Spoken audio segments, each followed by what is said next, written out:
Now then, people, and welcome back to the Just Joe Football Show. I woke up this morning bright and early, and I thought, do you know what? I want to do a video. I want to get a guest on, and I reached out to, I guess I could call him a friend. The goat of the content scene in terms of stylistically. I love the words. I'm going to try put some of them all stats out, we famous zingers out there in the ether, mate, while we see how many I can get in.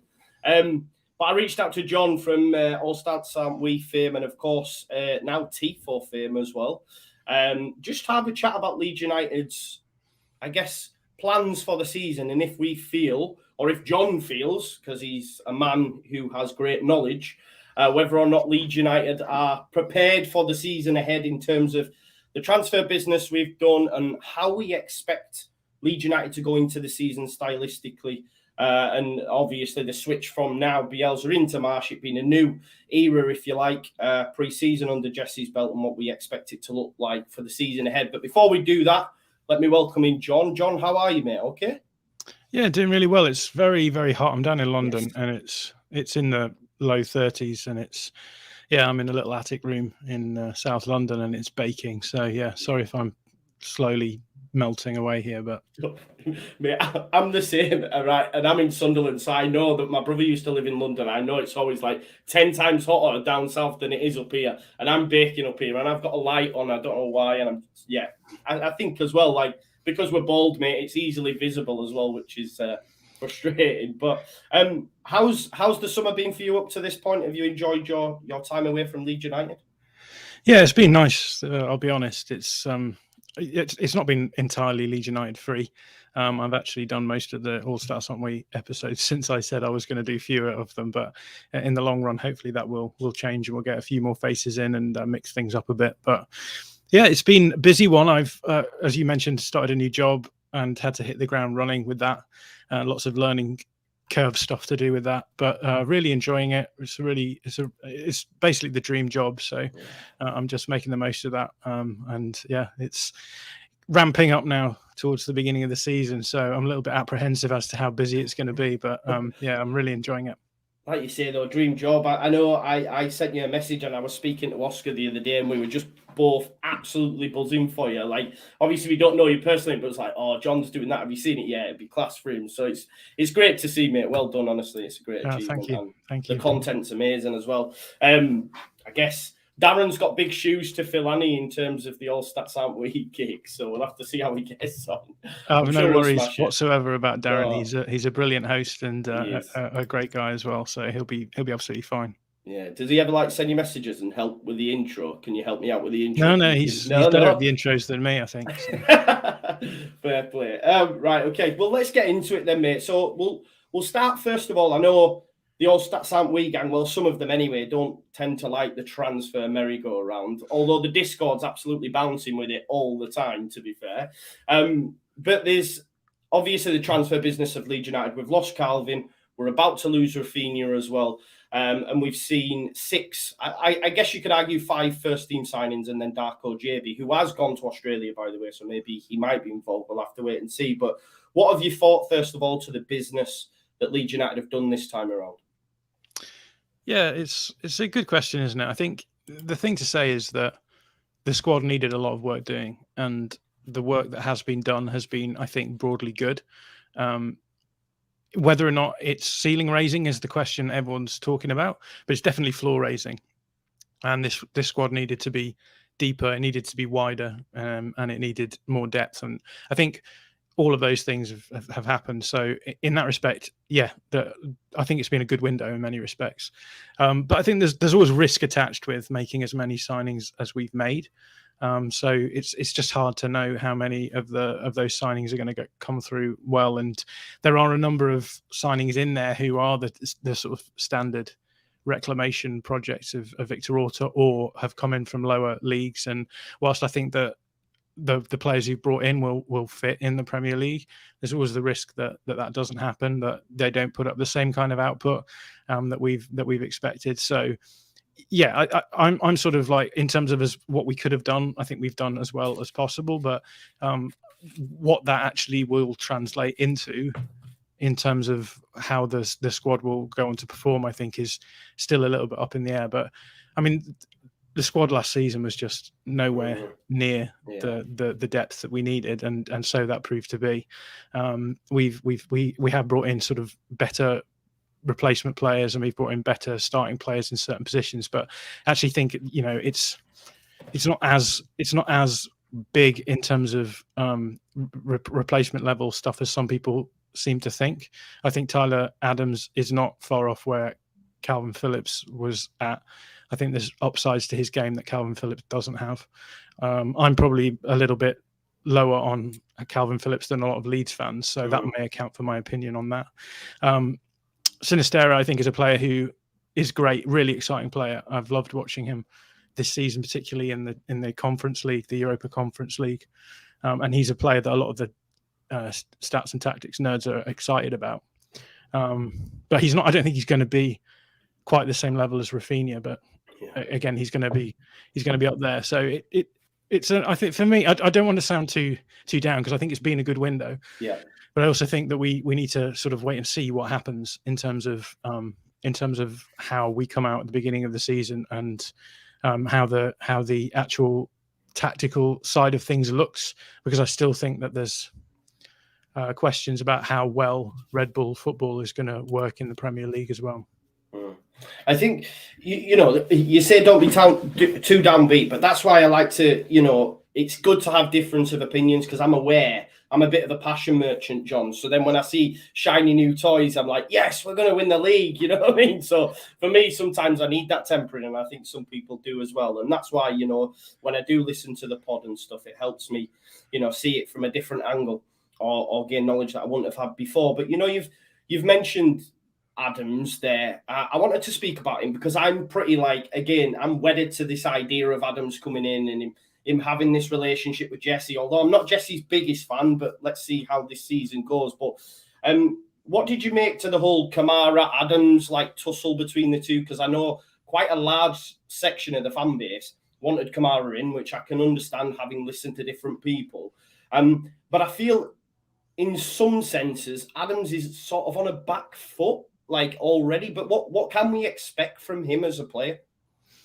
Yeah, I mean, to talk about Kamara first and foremost, I mean, Kamara is he's a next level player. I think he's better than both Phillips and Adams, because he's just a much better rounded profile than those two.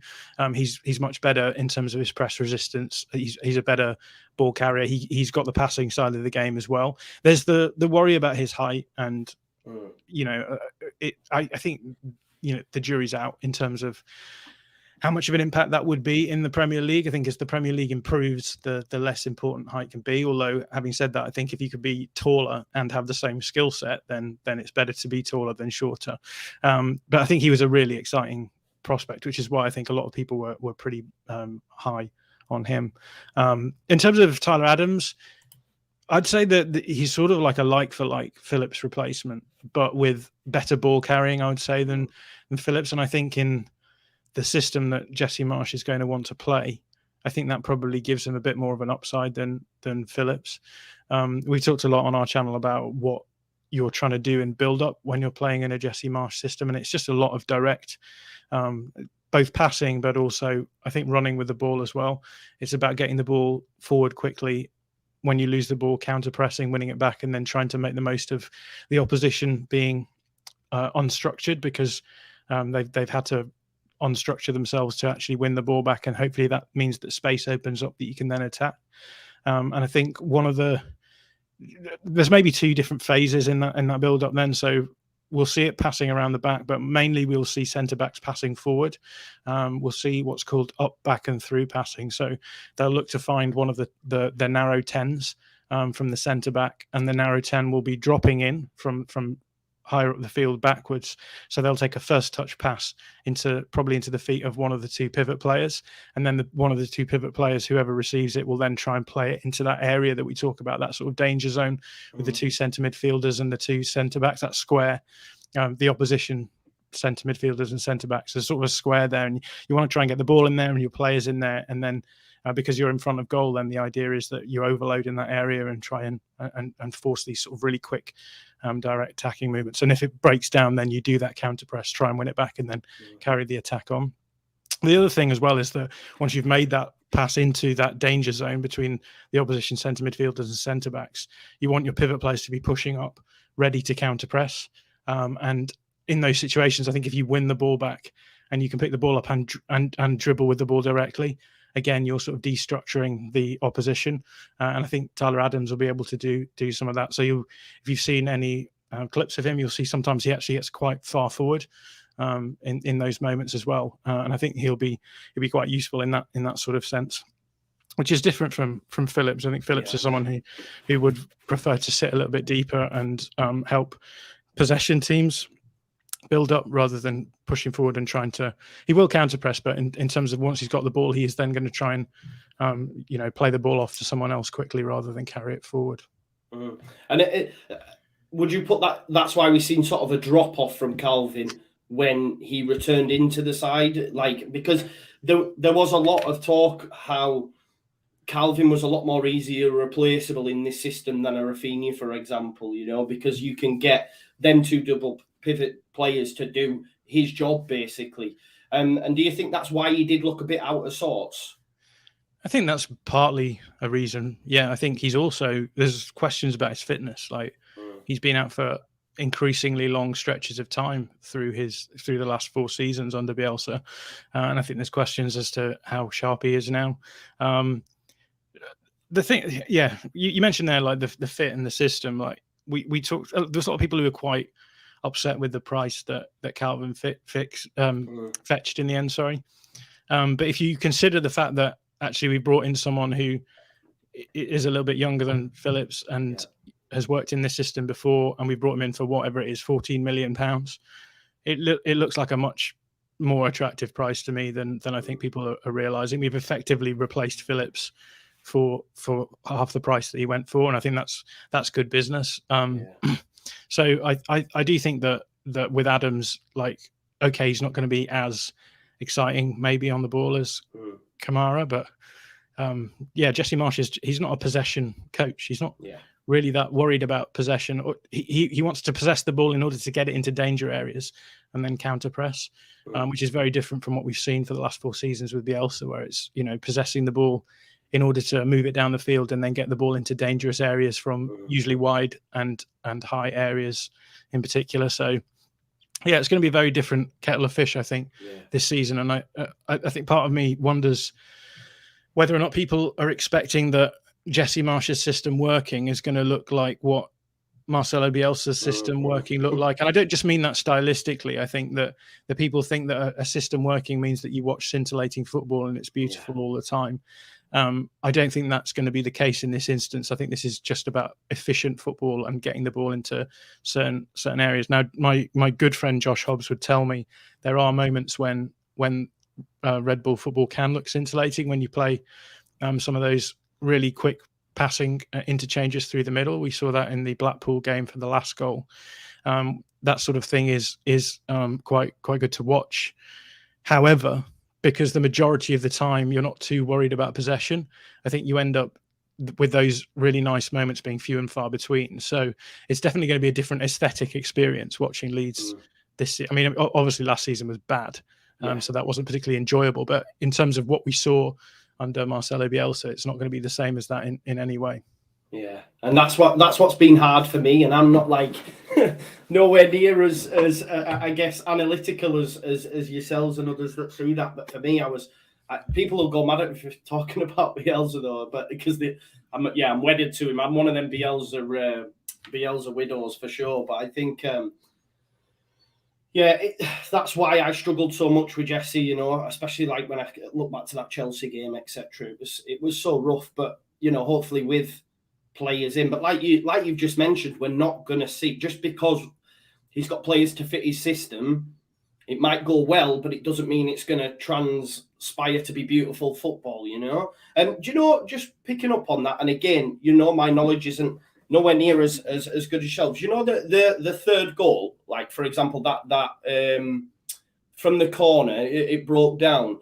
When you talk about that counter press, was that, I think it was Archie Gray who just lofted it straight back into a dangerous area. And because our players were expecting it, Joffy knew to sort of like break the line and picked up. Is that what you're talking about? Then breakdown in moments where we're like, right, get it back in the mixer kind of vibe, or?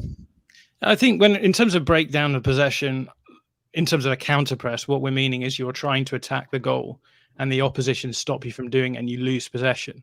And then the idea is in Red Bull football that you then have 5 seconds to win the ball back after you've lost it. And then if you win the ball back after that, within those 5 seconds, you then have 10 seconds to try and get a shot on goal.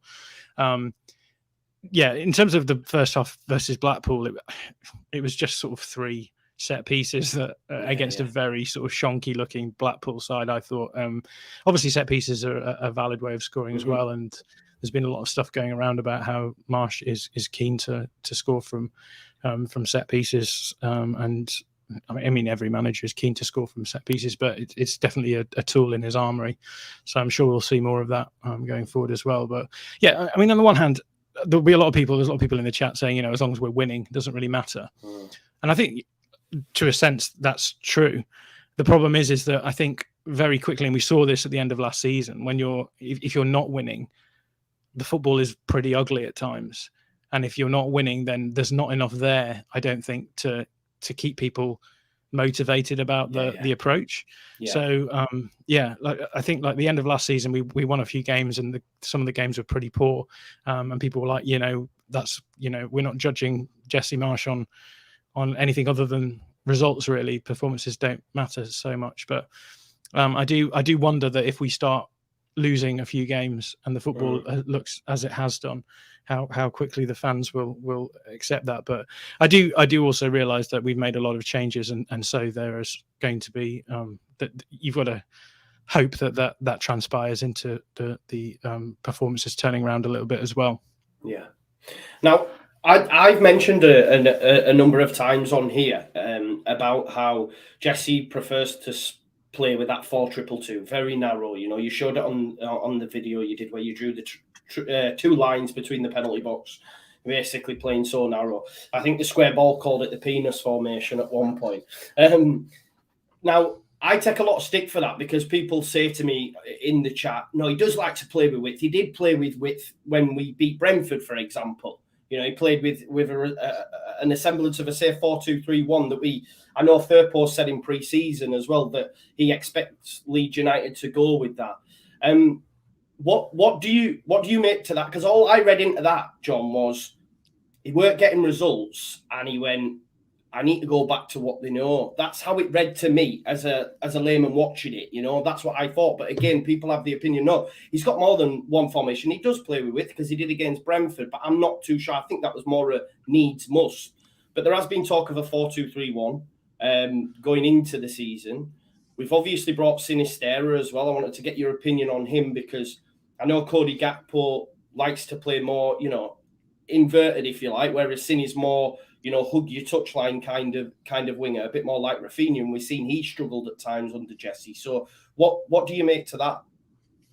So on the formations point, first and foremost, there's any number of different formations you can play, but I just think Jesse Marsch is always going to ideally want to play as narrow as possible, because we've talked about the fact that he is looking to play counter-pressing football, and the idea is that you all need to be close to the ball in order to counter-press well.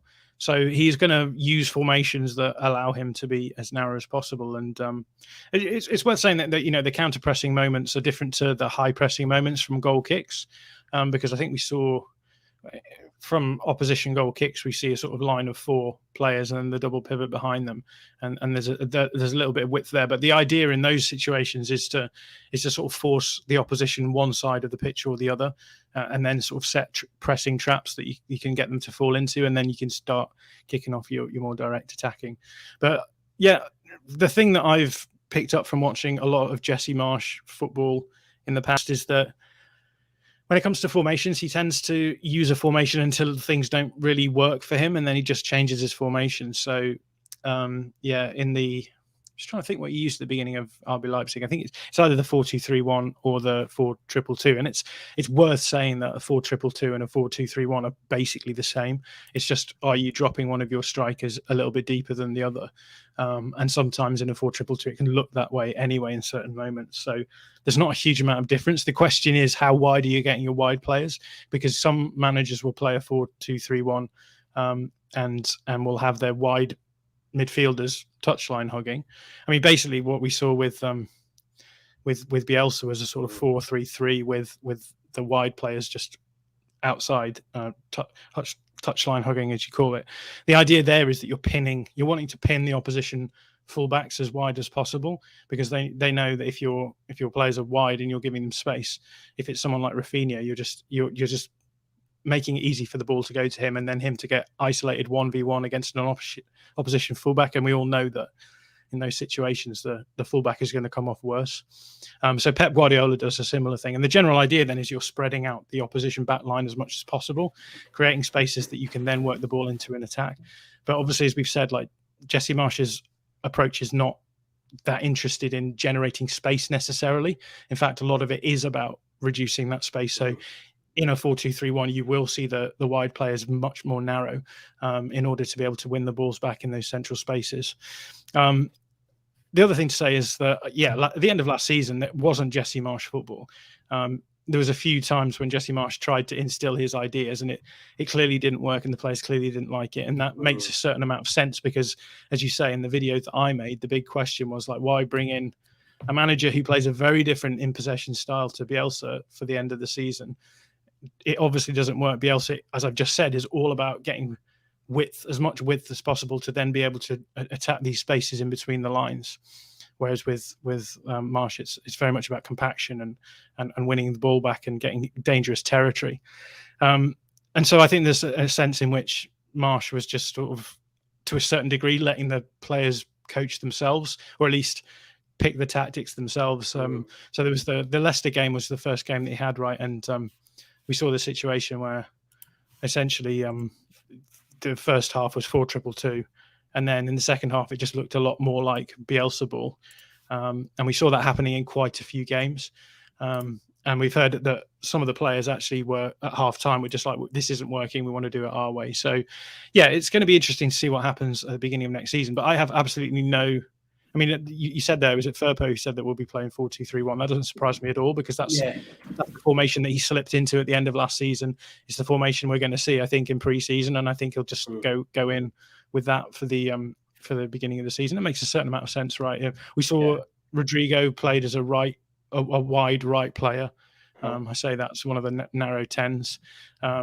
It gives you only need one out-and-out striker in that sort of formation as well, which probably suits the squad at the moment. I'm sure we'll talk about strikers later on, but I expect to see us play 4-2-3-1 and play it narrow and try and play more like the sort of football that Jesse Marsch wants to play. Yeah, for sure. Yeah. It's quite interesting because you mentioned about the narrowness, and we've seen as well, and I know it's a bit of a weakness, if you like, that say if we're over on the right-hand side of the pitch, everyone moves over another bit, and then you've got a fullback isolated, if you like. I think, I may be wrong, John, because I don't see this game same as yourself, but I remember that first goal against Chelsea where Reece James was just in acres of space, and I think he played it into Mount, and Mount hits that, that strike, and it's 1-0 after like 5 minutes. And I remember watching that at the time, saying that's the issue that you have. They've just whipped it out there, and you don't want to leave him, a player of his quality anyway, especially with acres to, because he's going to cause you damage. But that brings me on to the fullbacks as well. Like, obviously, right side, we seem to be covered. Junior, it seems to be our only recognised left back at this moment in time. There's talk of Leif Davis, but I'm aware that he's been, pimped out, if you like. There's been a couple of clubs contacted to say he's available. How do you see that? Because I did a video yesterday just talking about it. And again, I tend to side with the club a lot of the time. I do. A blind faith, if you like. But with this situation, I do think it looks to be a little bit negligent for them not to go out and get a left back, because Junior's not gone to the pre-season tour because apparently he's picked up a knock. He only played 45 minutes and he looked fine in it. So what do you make to that situation? And Junior, Because some say he's going to have a good season, others say, nah, he's done, let's get shot. Lots of questions in there. Sorry. Firstly, yeah, no, it's okay. Firstly, I think the plan was to have one of Struijk or Leo Yelder as the backups there. The fullback position in a Marsch system tends to be filled by sort of more defensively minded players, I would say, because, as you said, the idea is to play compact on one side or the other, and so often if a good team can get the ball from one side to the other, then you leave yourself a little bit exposed. So you tend to see players playing in the fullback positions who you wouldn't be surprised seeing as an outside centre back, I guess. Junior Firpo we've seen as an outside centre back, so that makes a certain degree of sense. And I think the idea was we would play Firpo and then we would have, as I said, Struijk or Yelder as the backup. The worry with Firpo, apart from the fact that he seems completely unable to defend 1v1, is the fact that he is hugely injury prone. Yeah. And, he seems to play a couple of games, be out for a couple of games, in for a couple of games, out for a couple of games. And I suspect at this point it's probably negligent to go into a season knowing that and just being happy to sort of have your backup fullbacks who are actually probably better in the centre back slot as the backups there. So I wouldn't be surprised if we brought someone in. Leif Davis is not good enough. Are we just swapping the issue we had at centre midfield for the issue at left back this season? Do you know what I mean? In terms of defensive weaknesses? No, in terms of just like we had an issue with the centre midfielder that we didn't go out and purchase for like 9 windows. And now it's like we're then saying, all right, well, we'll just go with one left back. I just know it will come unstuck. Yeah. And the irony being, I suppose, that like in the Bielsa system, the centre is the weak part, and in the Marsch system, the outside is the weak part. And we seem happy to have the lack of depth in those two areas consecutively, right? Brilliant. So we've brought in, it feels like, hundreds of centre midfielders now. We have loads of options for the double pivot, and yet we're already down to the bare bones and the left side, which I think, there's an extent to which I think if we played junior through the season, you're genuinely going to give up goals. And I think if you look back and see the goals we conceded under Marsch at the end of last season, how many of them come through that area? There's a huge amount of goals out of the goals that we concede that just come from that kind of area. So, maybe a blessing in disguise if it forces them to go out and bring someone in. I've not really thought about who would be decent options, but there's plenty of fullbacks around in the market who would be, I guess, up for a loan deal even. You can see someone mentioning Tagliafico. There's other players as well. Ethan from online, who's he mentioned like Reguilon, for example. I know he's not Seville, but I've seen Alex Grimaldo as well mentioned as well. So the problem with a lot of these players, is that they are out and out fullbacks, and they generally tend to be better on the attacking side of the game. And so the problem is that when someone like Struijk or Yelder is used as a touted as a backup, people are like, why are we playing a centre back as a fullback? When actually, like, look at Rasmus Christensen. Yeah, I mean he looks like a centre back anyway, right? It's like Creswell, isn't it? Like everyone said straight away, imagine that right hand side with Creswell and exactly, and Rasmus. Yeah. So it's tempting to be like, look at all of these left backs on the market, but at the same time, I suspect that they are happy just being like, we can feasibly play Struijk or Yelder there. And far be it from me to remind people, but it was in fact Pascal Struijk goal against Brentford from the left back position that actually contributed to us being in the Premier League this season as well. So maybe there's meaning in the madness. Do you know what as well though, John? And I remember obviously when Jesse was toying with Rafinha at right wing back, and I actually thought in that game against Brentford when he put Koch there, he actually did a good job. There was a number of times that the ball went out to him and he was winning headers and flick-ons into I guess that area, that you talk about, that compact area. Is that another reason why he might use like a centre back / left back as opposed to, your natural getting forward left back?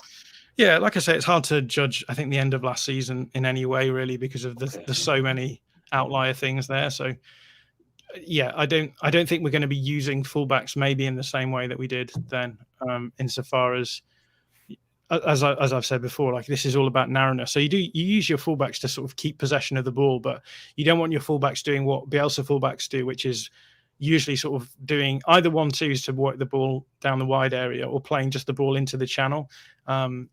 Just doesn't happen. You're looking again to get those balls more central because the majority of players will be central. Now you can do those sort of balls, I guess, sort of seam run passes, I would call them. So I'm trying to get the ball in, maybe in behind the fullback, between the fullback and the centre back, so that a player can run into that channel between the fullback and the centre back and get the ball. I think that works, but in terms of the build-up patterns, they're just so different. The sort of thing that we saw Robin Koch do. I mean, we used Koch against Brentford as an outman, as you said. They were just bombing the ball into him and trying to get him to head the ball down. And I think that was just because we were struggling to really build up. But there's an extent to which it's hard to know what will happen. Like Jesse Marsch has played football in a very specific way, but he has been burned in his last club playing the way that he likes to play. And that was at the top level. And then he's come in at Leeds, and it's in a different league, and it's a league where, you know, a couple of Red Bull coaches have come in and not really thrived recently. So it could be the case that he does want to change things up as well. But yeah, my sense is that he will try at least and start playing that style that he sort of learned in his trip through the various Red Bull sides. Before we just move on from left back, there's been a lot of people in my comments, and there's some commenting now, and I've thought about it myself. Could you envisage a situation where Harrison becomes left back at Leeds, or is that? I think Harrison would make a good wing back, which is why he's been linked to teams like Spurs. In this system, I think you sort of lose Harrison's upside playing him as a fullback, because as we've said, like, you're not wanting to progress the ball in wide areas. You're instead wanting your fullbacks to be essentially like defensive monsters, who are going to be able to play sort of decent progressive passes into certain congested areas. So I don't think Harrison would work as a fullback for us, but I do think linking him to someone like Spurs, I think he would have been pretty good as a Spurs fullback, especially because I think one of Harrison's problems is his indecisiveness a lot of the time. And I think having coaches like Bielsa and Conte, who are both really high up on these automatisms, these sort of movements, these set play routines in build-up that allow teams space, I think he would probably have fitted in quite nicely there. Nice. Okay. I hope that answers people's question on the Harrison situation. Let's talk. What do you make to the Sinisterra signing? Because I know I cut you off. I don't think you made your way to him, because obviously just about him being an out-and-out winger and how we expect Leeds United to play going into the season. Yeah, I don't think Sinisterra is an out-and-out winger. I think he is someone who likes to attack directly. Now, this is something that Josh and I have talked about a little bit on, I think maybe on the last, I think we talked about him on the last All Stats on We podcast. And my question to Josh was whether or not Sinisterra is a player who likes to run the ball on the diagonal. So I think sometimes it likes to pick the ball up wide and then run in from into the box up towards the goal on that angle, which I think is fine. His starting position, I think, will now have to be narrower. I think he has the skill set to be able to play as one of the wide tens in a way that I think maybe Rafinha doesn't. I think Rafinha doesn't suit the Marsch system at all, really, because Rafinha is a player who is going to just plunder space when he has it. So, like, how many times have we seen him in a wide position, and you try and get him, as we've said, isolated 1v1 against opposition fullbacks, and he can just go past players just using his sheer physicality, like the ability to he reads space really well, he controls the ball really well, but like, how many times have we just seen him burn past players and get in behind that way? And I don't think that skill set is really enhanced in a Marsch system. So I think someone like Rafinha, like, we've never really seen him at his best. I think we've seen Rafinha like diggers out of holes under Jesse Marsch, but I don't think we've ever really seen him sort of fit the system really well and generate lots of chances because the way that he plays suits the system. Whereas I think Sinisterra, I think, is different. I think he's better in tight spaces. Just trying to think of how I would describe his dribbling style, but he's someone who lags the ball in his stance a little bit. What I mean by that is he's similar to someone like Jack Grealish. So, you know, when Jack Grealish gets the ball, he almost stands sideways on with his back to the touchline, and he has the ball back in his stance. So by his dominant foot, his right foot, and he sort of crabs along the sideline a bit. Yeah. So he leaves the ball there for opposition players to think, I can get this. Yeah. And then when they step in on him, he'll either go down the line or he'll go inside. I think Sinisterra is a little bit more similar to that. So he's someone who is going to dribble past players using, I don't want to say technique because I think Rafinha has technique, obviously, but I think Rafinha is more about using his technique to then allow him to burn past players using his physical acceleration in that sense.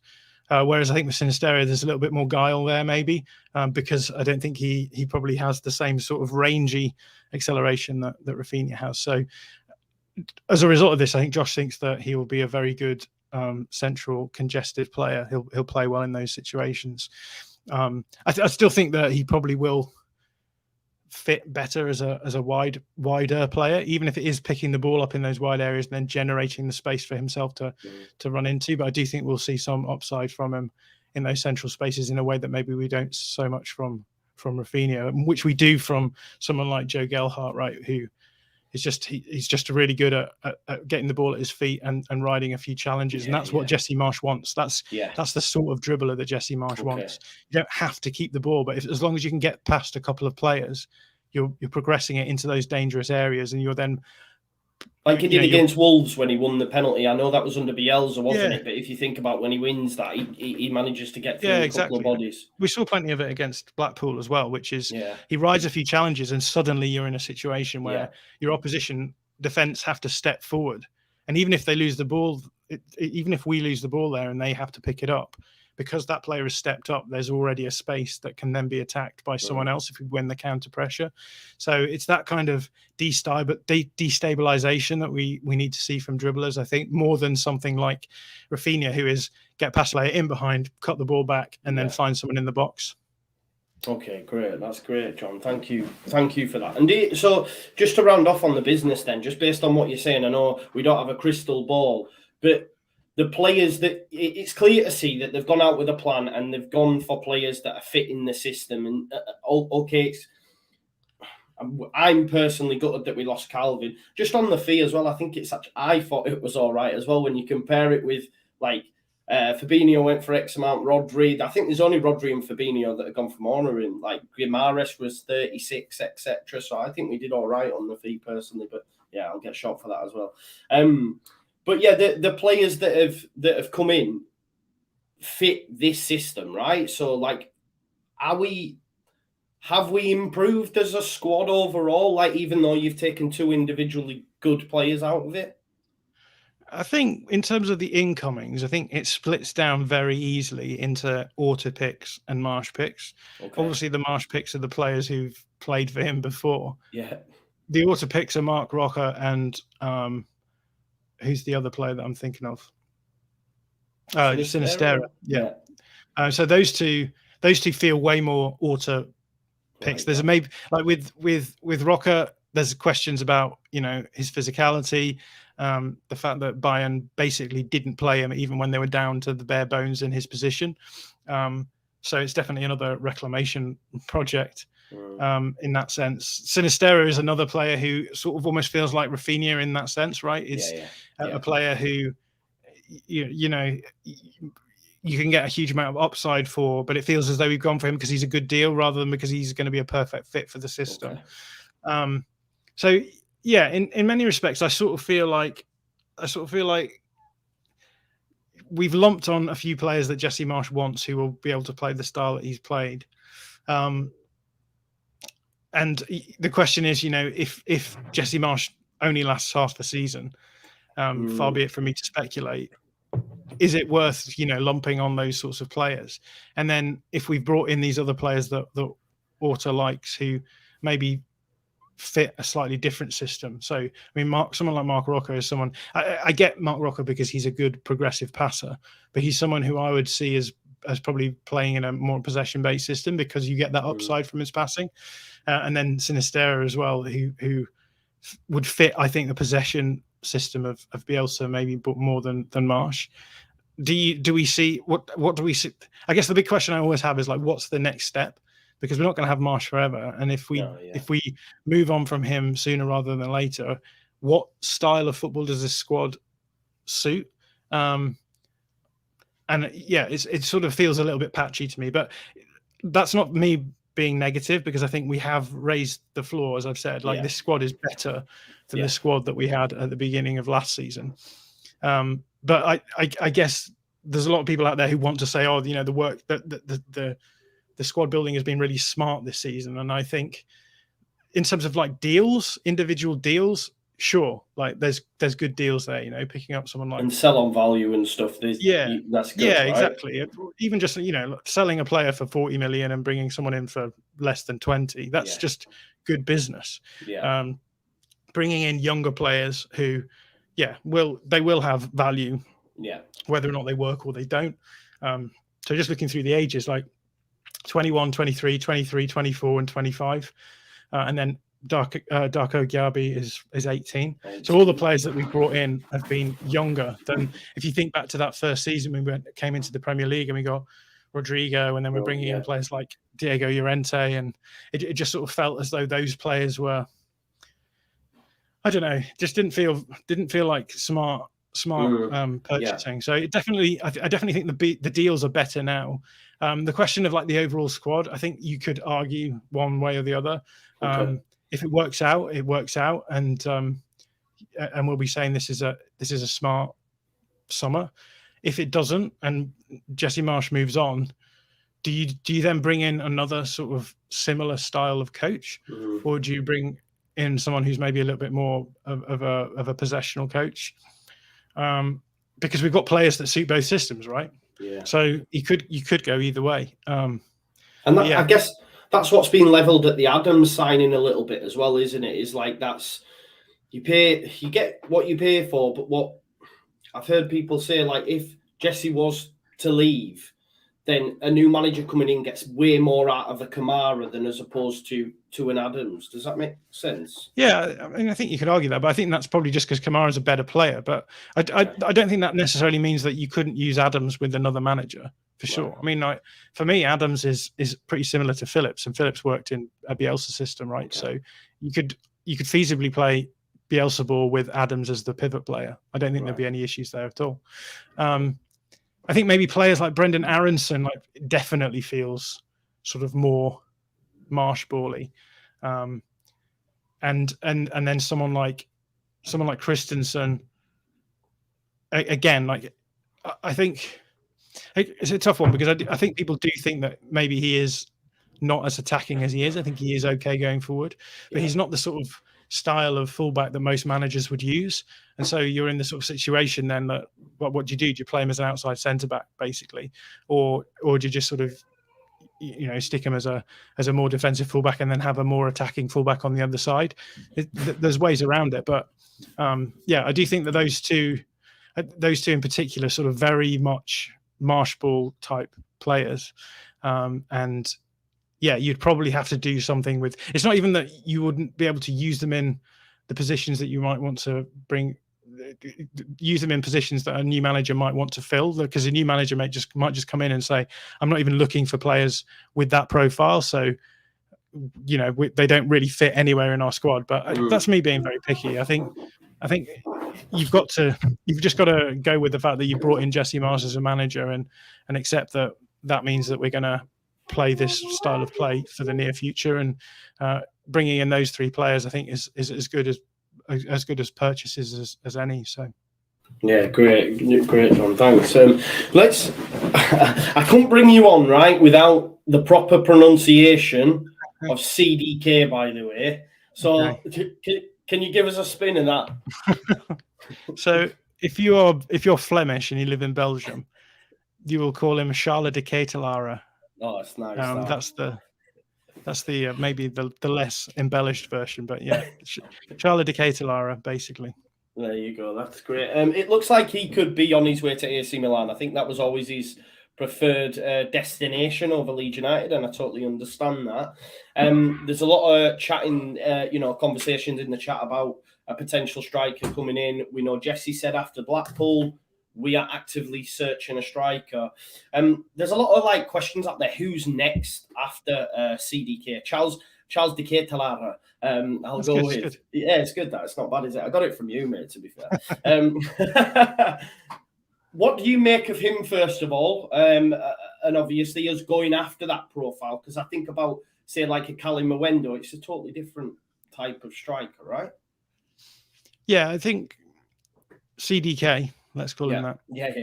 And Eddie and Ketty, throw him in the mix as well, sorry. So it's totally different profiles, right? Yeah.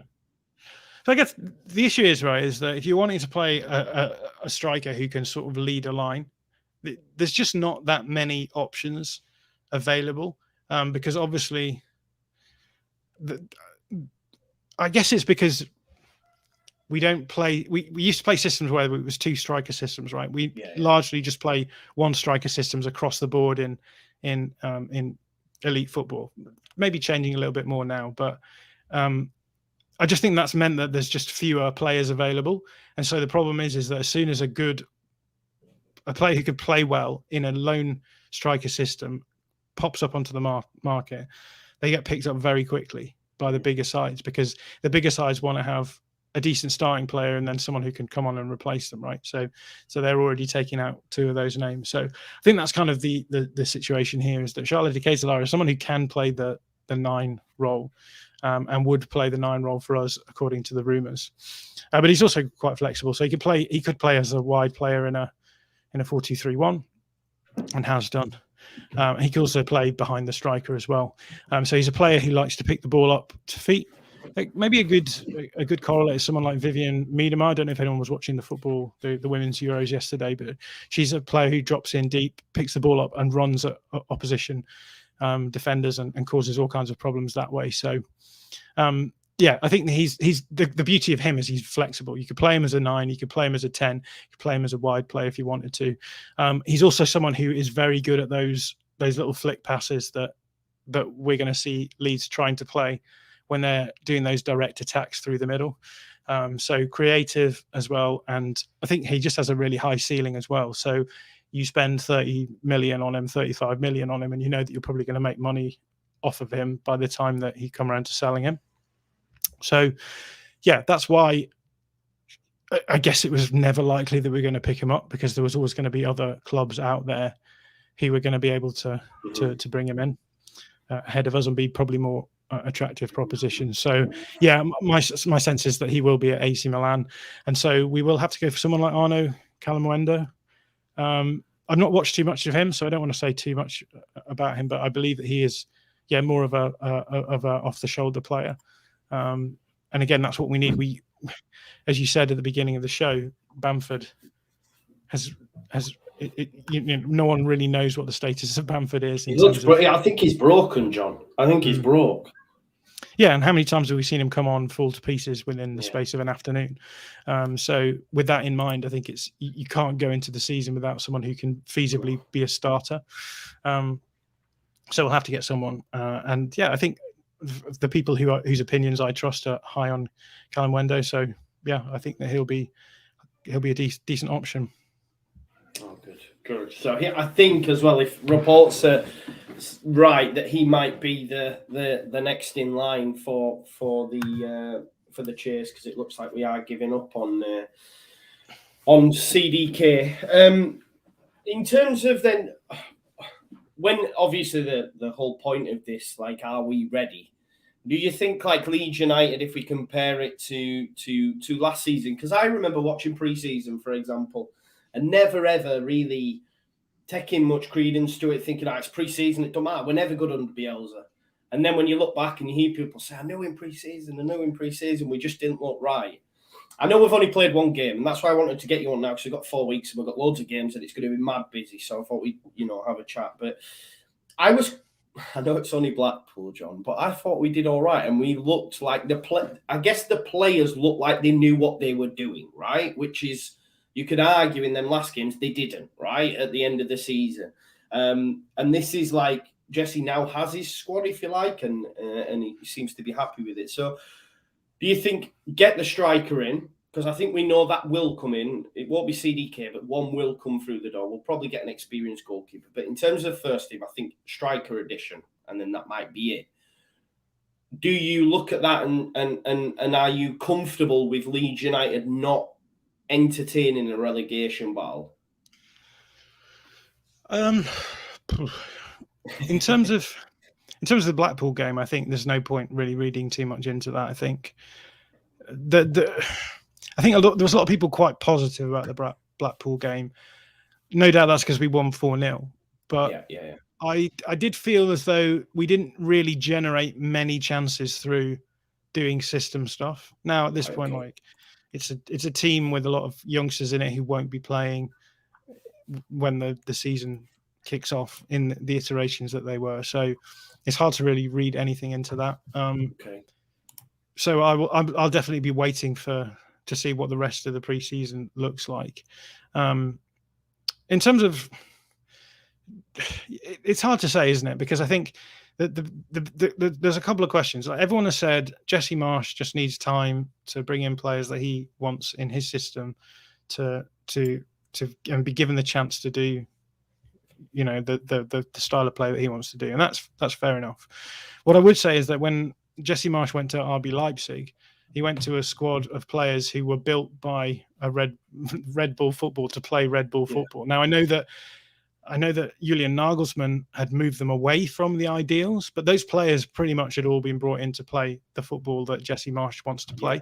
So I think you have to at least consider that as suggesting that you can bring in the perfect players and the system might not work. John, just to interject, would the managers have no say in that then at Red Bull? Is it more a case of here's your tools, make them work, or? I don't know what the behind the scenes actually looks like, but I'm sure the managers will be given some sort of say on it, for sure. It's not his squad, so he's always well within a right to say this isn't my squad. But I look at that squad and I think that's, it was definitely one of the top 3 squads in Germany. And when he was fired, they were down in 11th place. So I think that's worth saying. I mean, the other thing that then leads me to the question of, does this sort of football work in the Premier League? Because I think the weaknesses of a Red Bull football team style are 2 things. One of them is that, so basically, because you're relying on one thing basically to generate chances, and that is to get the ball into these advanced areas and be able to counter press, cause upsets, and attack the space. Against really good teams, your counter press can not work because they're good enough to just be able to ride a press. And so if you then congregate around the ball and they can play a few passes and move the ball around into a free man, and that free man can find the space on the other side of the pitch, which is what we've seen happening a few times in the Premier League already under Marsch, then you put yourself exposed, in these situations where you're relying on your defenders pulling things out of the bag to stop big chances being created. The other thing is that if you come up against teams that are worse than you in terms of the sort of talent that they have at their disposal, often they'll just sit back and they'll deny you that ability to transition quickly and directly. And then you're in a situation where you're now expected to actually do build-up play and possession because the other team have no interest really in possessing the ball either. And, that's something that happened for Jurgen Klopp at Liverpool, and he had to reinvent his team a little bit in those situations too. So there's potential where like the good teams could beat us because we're not good enough to counter-press them, and the bad teams could cause us problems because we're not good enough to actually unpick lock defenses. And we saw that with Bielsa, right? How many times did we fail to unpick these sort of deep-lying defenses in the Championship when we were much better than those teams, because it's just tough to do. So there is the potential that these sorts of things happen in the Premier League, that the Premier League has got to a level where where playing the sort of football that Red Bull football has been premised upon doesn't really work. And the interesting thing about Red Bull is that at the top level with their German team Leipzig, they have moved away from that style. They've gone to Julian Nagelsmann. They tried to redress it by bringing in Jesse Marsch. It didn't work. And so they brought in Domenico Tedesco, who's a manager who plays in a very different style, again, to the Red Bull style. So that's a really long and rambling way of saying I don't really have a clue. I think it's fair to say that we've improved to a point where the floor has been raised. And I think that Red Bull football is a floor raising, it's a high floor, low ceiling football, and it may be the case that the club are just like, we're happy to just finish 15th for the next few seasons, whatever, and approach it that way. But I do think that it's really hard to be able to actually read what will happen this season, because there's so many things there's so many untied knots, and there's so many things that we haven't really seen Red Bull football at Leeds properly yet. We haven't seen half the players play. We could feasibly be playing pretty much everyone forward of the back line as a new player, or maybe with Joffrey as a starter. It's like there's a potential that things could go wrong, even though there's the potential that things could go right. So at this point, I'm just sort of waiting around to see what happens in Australia. We'll come up against a couple of teams and who are obviously better. It'll be interesting to see how much we can get by on the sort of motivational side of things, because I feel as though that's what Marsch's upside is, right? You've got to motivate players to play this sort of intense football, and you can sometimes get away with that. We saw that a few times against teams where just sort of keeping going and having these moments late on in games was good enough. But it's going to be a different kettle of fish going into a season where it's like, right, 38 games now, we can't just vibes our way through the whole season. So I think we should be positive. I just think I've seen a lot of people being like, oh, look at all the players we brought in, we're definitely finishing in the top half. I think that's probably a bit of an ask, but that's me, that John. I also don't think that it's impossible that we could be, if that makes sense. A few things could go wrong, and then we could be back there. If we don't strengthen at left back, if we don't get a striker who works, then we'll be in a similar position to last season. No, for sure. But I think we'll be all right. Well, we am thinking like you mentioned about the 15 stuff. I think all of us would take that as well after last season. I think that the barometer seems to be 2 years, and then you sort of, because you have a gap on those that have just come up, and you're a little bit more comfortable. I think back to Wolves, think back to Villa. And Villa nearly went down with that goal against the fake goal, or the touchline goal line technology didn't work or whatever, and look how they're doing now. So hopefully we'll be all right. Before I let you go, John, we had a few super chats come in. So seeing people saying super chats. I haven't missed them. I just didn't want to stop mid flow.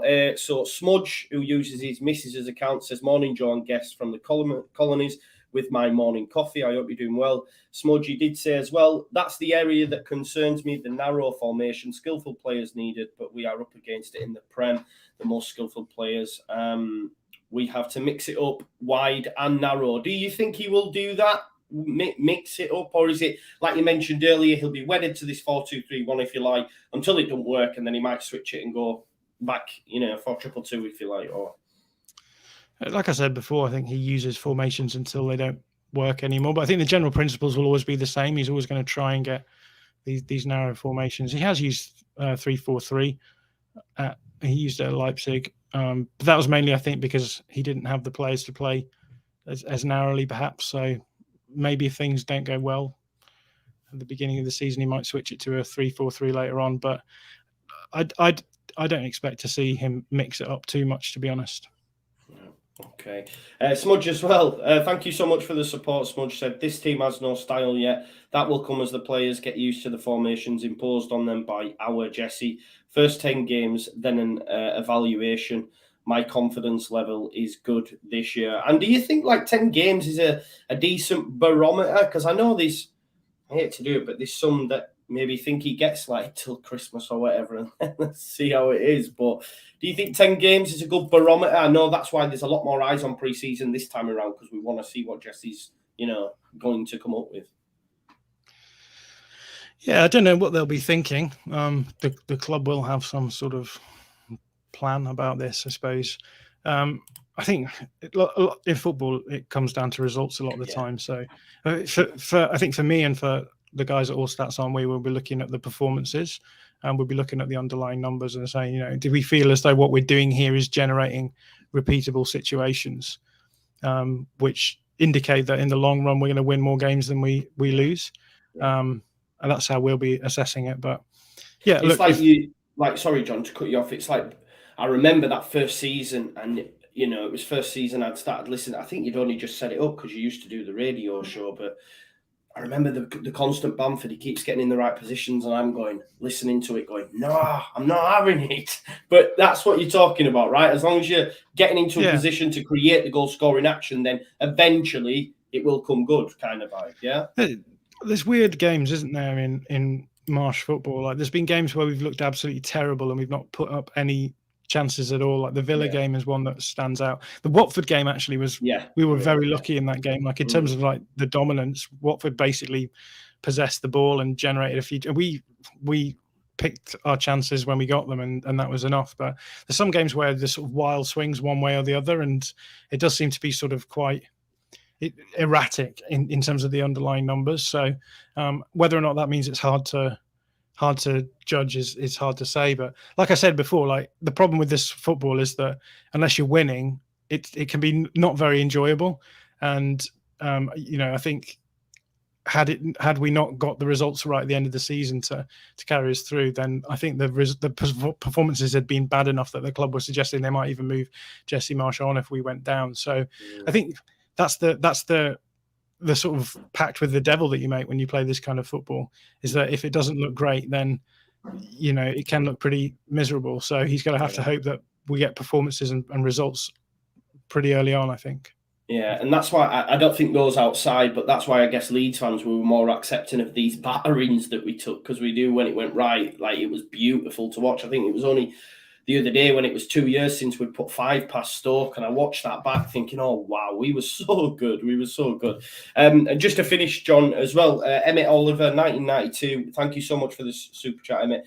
He said, I feel we certainly need a striker. Paddy keeps breaking down, but what a difference a year makes this summer. Victor has been on it. I don't think there's really a question in there. It's just more of an observation. But, John, I tell you what, because I did write it down to finish, mate, because I can't quite work it out. What do you expect Leeds United's lineup to be, provided everyone's fit, against Wolves? Because I struggle with lineups anyway, listening to your show, but it's more a case of like, what? Because I'm like, where's Aronson getting in? Is James going to start? Where's Rodrigo going to play? So give us that to finish if you can, please. Yeah, so Meslier in goal. I think the right back will be Rasmus Christensen. And then the centre-backs is going to be any pairing from the 4 that we have. So Strout Cooper on the left and Llorente Koch on the right. I have no idea what we'll see in terms of those positions specifically. On the left, hard to know if the rumours about Firpo are true. Maybe a new fullback brought in there. Maybe Strout, and then that necessitates Cooper as the left centre-back. We'll see. The pivot, I think, will be Rocker and Adams. I think Rocker will play the way that he played versus Blackpool, so dropping in, particularly into space to pick the ball up and then play it forward. So I think we'll probably see him deeper than Tyler Adams, which I think will confuse a few people who are used to the pivot player being the more defensive player who drops in to help out in the defensive side of the game. And then who we got? Yeah, I guess it will be Sinisterra. It'll be two of Sinisterra, Harrison, and Aronson, I suspect. Unless we go, maybe we'll go Sinisterra on the left, Harrison on the right, and Aronson through the middle, and then a striker. It could be anyone, I suppose. I suppose we could also have Joffrey playing in either of those two positions, the 9 or the 10 position as well. I suspect he'll probably start off coming on as a sub, but I think this style of football does suit him, so I think we may see a little bit more from him. So I don't. Sorry if that wasn't as. No, that's great. Because No, but straight away I'm thinking, well, that means Rodrigo on the bench, James on the bench. You know, it's gonna. But I guess that's raising the ceiling of the squad though as well, right? Like we you now have said. options off the bench. Yeah, we don't have, you know, although we might have Gray on the bench, but the rest of it's going to be experience, not just kids, you know. But we've done an hour, John. I just again thank you so much for agreeing to come on, giving up your Sunday. Not that everyone won't know anyway, but where can we, or people who want to watch, who want to see more of All Stats Aren't We, or yourself on Tifo, where can they find you and what you're getting up to next? Yeah, so All Stats Aren't We is just Twitter at All Stats Aren't We. At the moment, we only have the free podcast going out, although there may be plans to start the Patreon again, but we'll see how that goes. My own personal Twitter is Jon_Mackenzie, although I don't tweet a huge amount at the moment. And then, yeah, Tifo Football is Tifo Football _, I think. But search for Tifo Football on YouTube because that's where all of our stuff goes out. There's lots of great content over there. Yeah, fantastic. I have put the links to them things that John's just mentioned in the description as well, so make sure you check them out. Yeah, and if it's just Leeds United content you're after, All Stats Aren't We is a fantastic place to go. But John, thanks again for coming in. Thanks for those that have watched tonight. We had over 600 people, which is amazing. So thank you for the support. Thanks for the super chats. Like the video on the way out, and I'll probably see you in the morning discussing Calimawendo, probably imagine, because it looks like that might be the next one we're after. So I will see you tomorrow, folks. Thank you.